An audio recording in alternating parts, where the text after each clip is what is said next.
Всем привет! Вы на канале Заброшенная Прибалтика.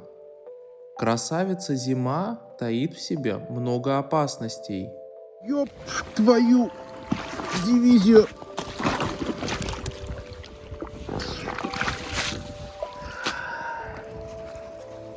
Несмотря на это, я отправился на поиски заброшенной деревни староверов.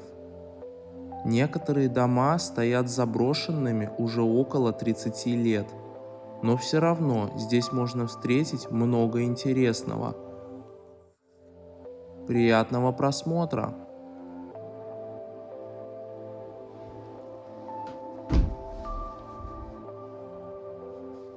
Ух ты!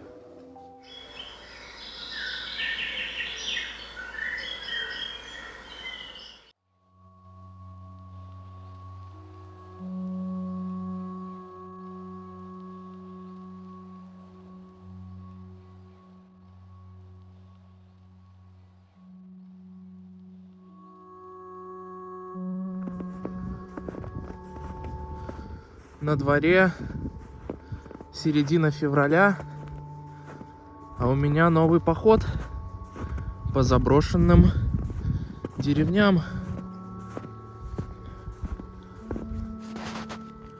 Следы, может, собачьи, а может и кого покрупнее.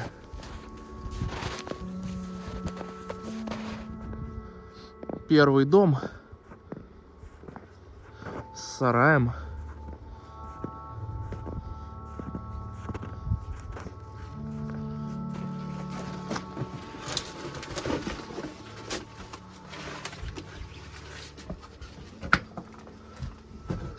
Погреб, наверное.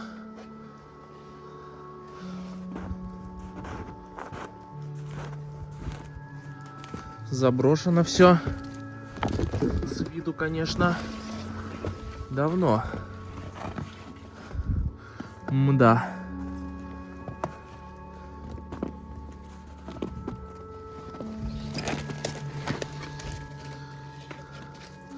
Пусто. А дверь в дом и вовсе открыта.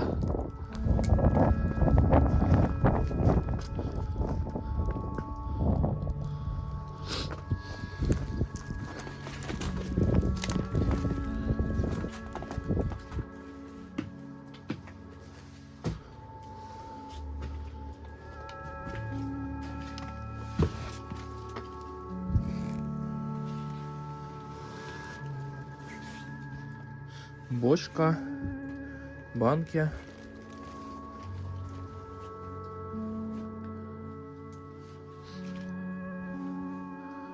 Какая-то одежда.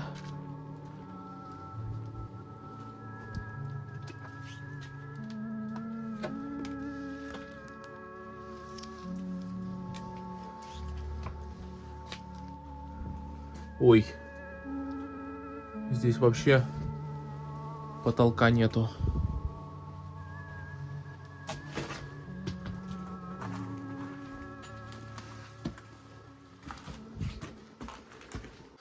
Да, люди здесь давно не живут. Думаю, лет 15 минимум.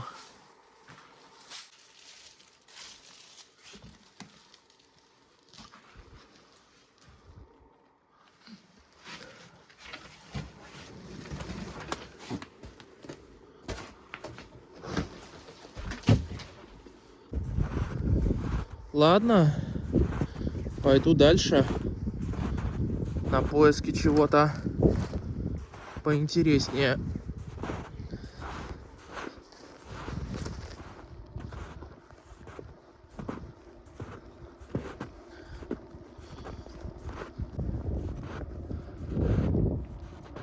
Как же здесь красиво зимой. Зимняя природа. Это, конечно, что-то с чем-то.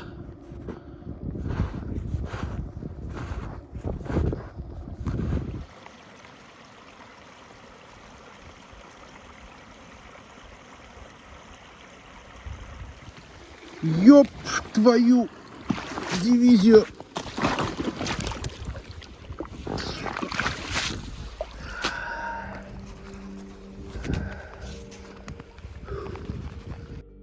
Пока я снимал красивый кадр с речкой, под моими ногами что-то захрустело, и я провалился в воду. Я редко ругаюсь, но в тот момент я был обескуражен, ведь в тот день в планах было посетить сразу несколько домов. Но ледяная вода остудила мой пыл. Повезло, что промок я всего лишь по колено и еще не успел зайти далеко в глушь. В общем, на следующий день я продолжил свой поход.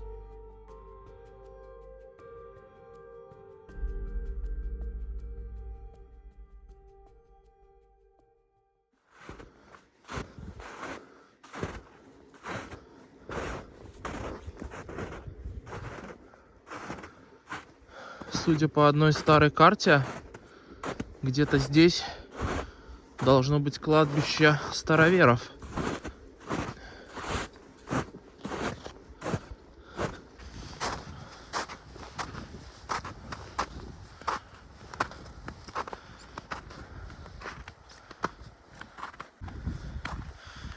Вот я его и нашел.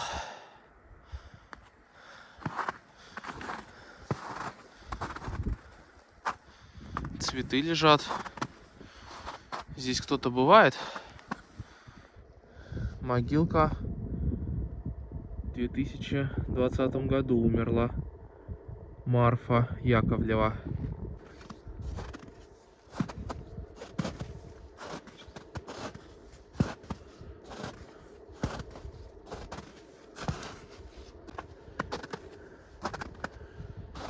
На вид здесь, думаю, около сотни могил. Геннадий Иванович умер в 1976 году.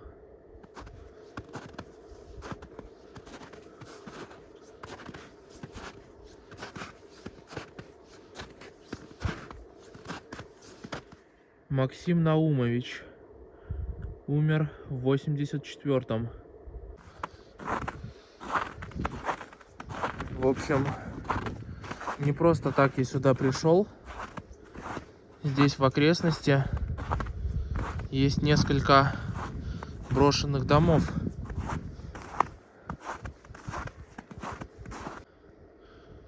Вот могила отца и сына.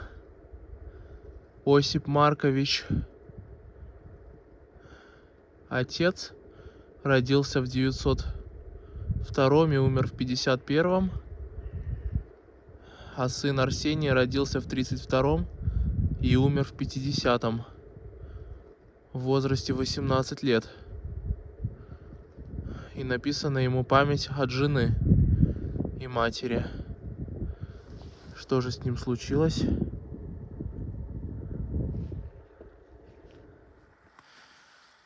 Есть тут и совсем старые могилы, даже без года.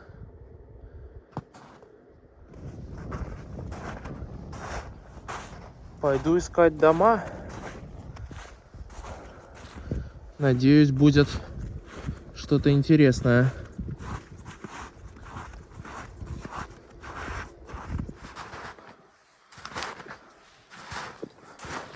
Кругом топи. Еле нашел дорогу к первому дому.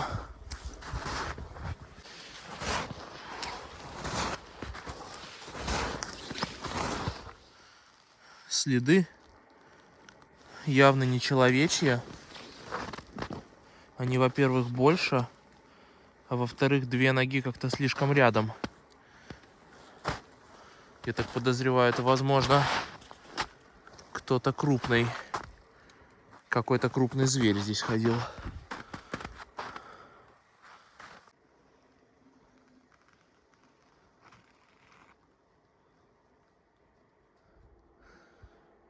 Где тут вода? А где снег? Сейчас не разберешь. Но это единственный путь.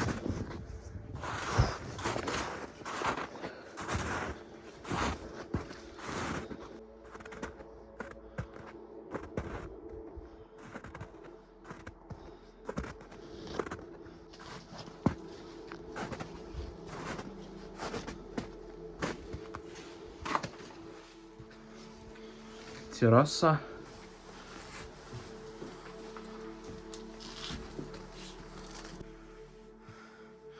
Да, здесь уже давно хозяйничает природа.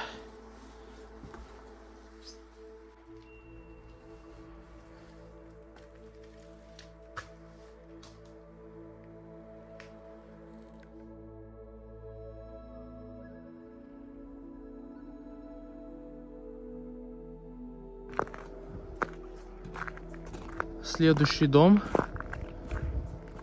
тоже, похоже, заброшенный. Дверь открыта.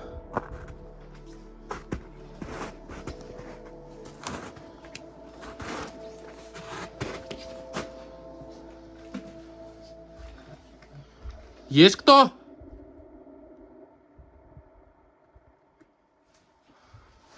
Вряд ли здесь кто-то будет, но всякое может быть. Холодильник.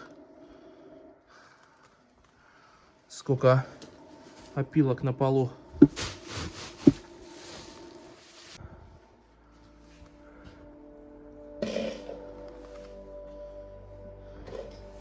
Телевизор вон лежит. Остатки.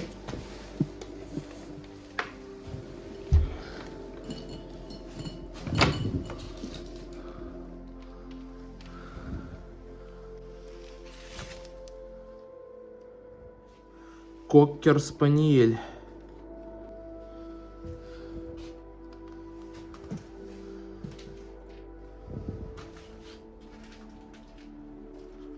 Восемьдесят седьмой, 92-й православный календарь и 88-й. Самый свежий, 94-й. 30 лет без людей, получается.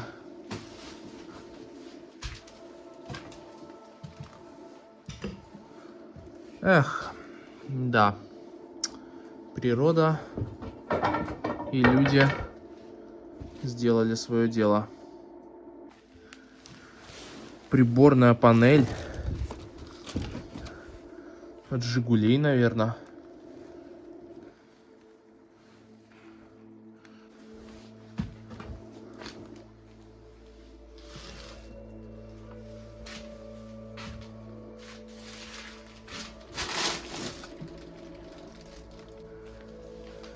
Газеты. Деревенская газета 96-го года.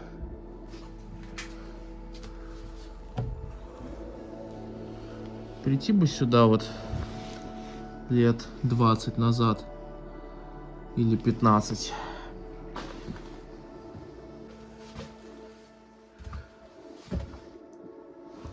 Ух ты! Вот это да! Это машина.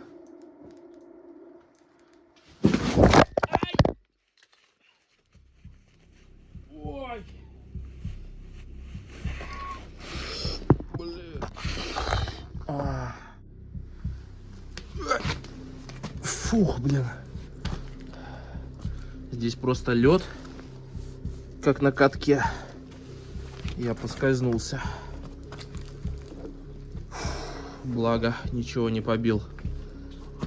Фух. А это действительно целый автомобиль. Копейка, что ли?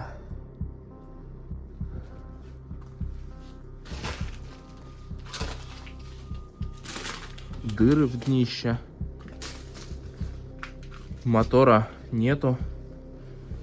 Она, похоже, вообще пустая.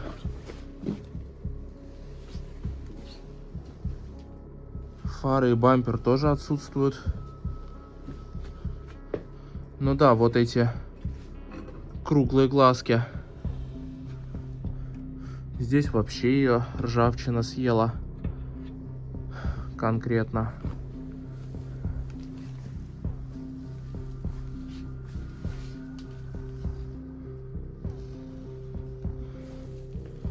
Зачем же ее перевернули?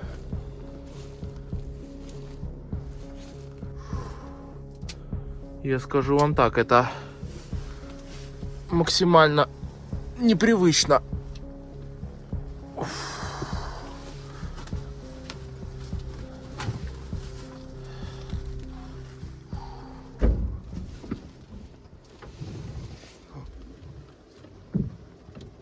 Удивительно, но рулевой механизм все еще крутится и что-то даже пытается поворачивать.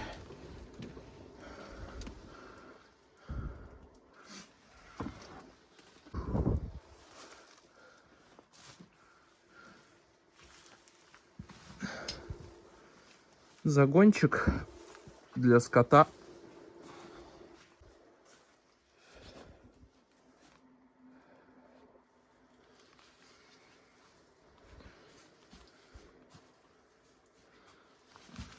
Это, наверное, для курочек был загончик.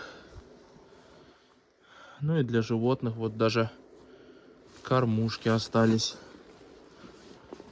Кормушки, поилки и много-много сена.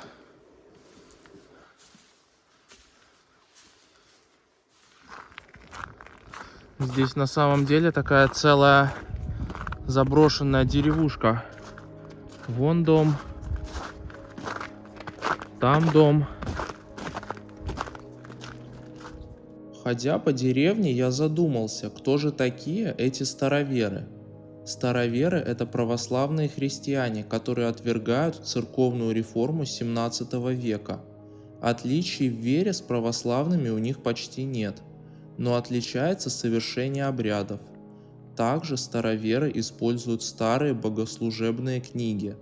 Считается, что предки нынешних староверов Латвии пришли сюда с Аланца, Пскова и Новгорода в середине XVII века. Староверы придерживаются строгих моральных ценностей: не сквернословить, не курить, не пить водки, вести здоровый образ жизни. Они хорошо выглядят и мало болеют. Мужчины носят бороды, а женщины не стригут кос. Очень трудолюбивы. Они ложатся спать с заходом солнца, а встают в 4 или 5 часов утра. Всю еду они выращивают сами. Также часто сами шьют одежду и не пользуются бытовой химией, лишь чистой водой. Интересно то, что старообрядцы празднуют Новый год 1 сентября, и сейчас на календаре у них 7531 год. Исчисление лет у них идет не от Рождества Христова, а со дня сотворения мира.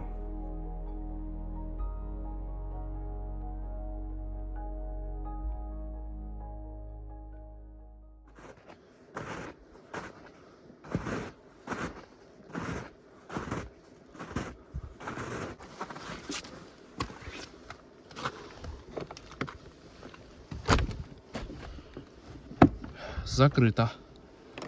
Хотя замка нету. В чем же дело?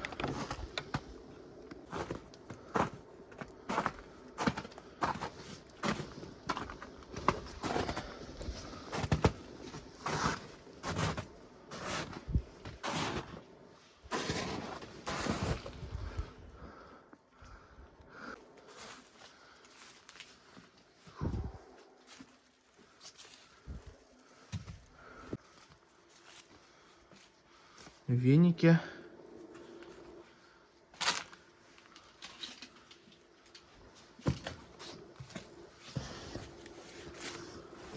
Коляска детская.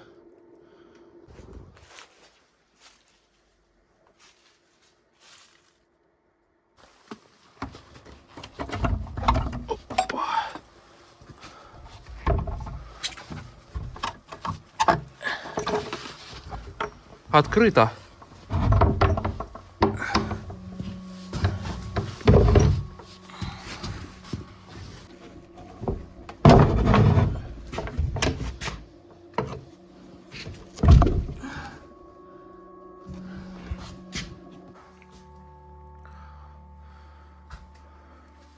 Керосинка.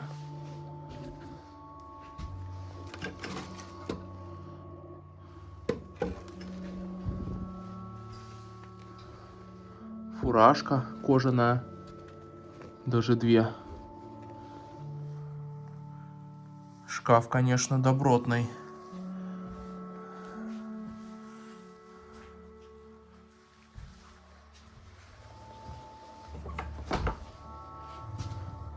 Здесь как-то все слишком чисто. Может, сюда иногда еще и приезжают. Кухня. Диван.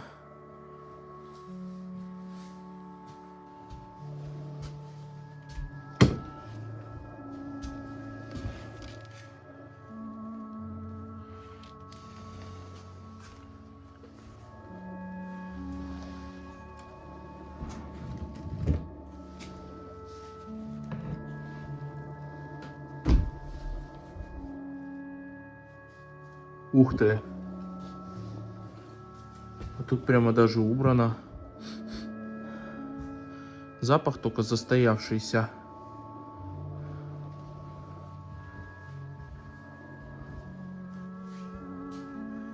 Жители дома, наверное.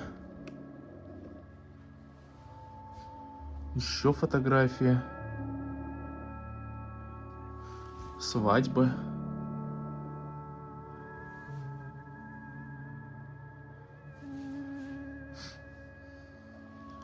Вот, наверное, молодожены. А вот смотрите снизу их фотографии в старости.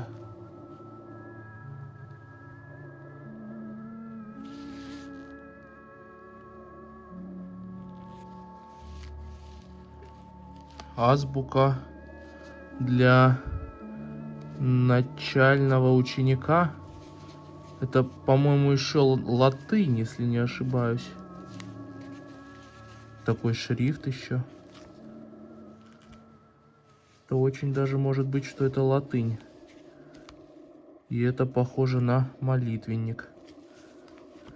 Год посмотреть бы. Напечатано в типографии в Риге. А год?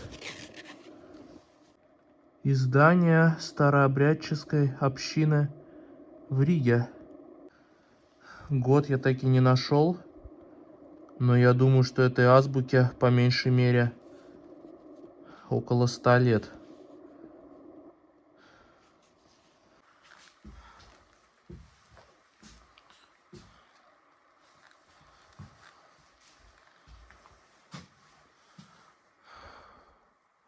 Да, я думаю, что сюда еще иногда и приезжают.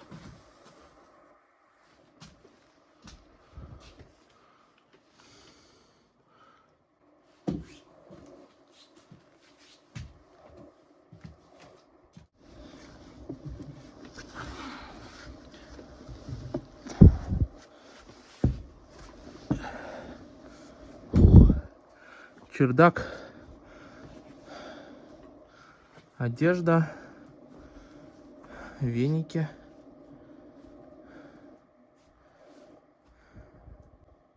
Сапоги.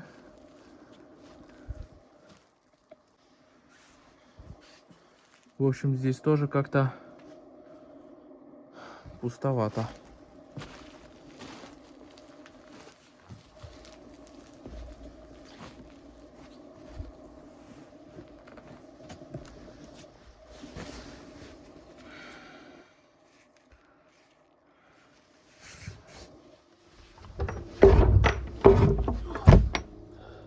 Дверью, видно, редко пользуются.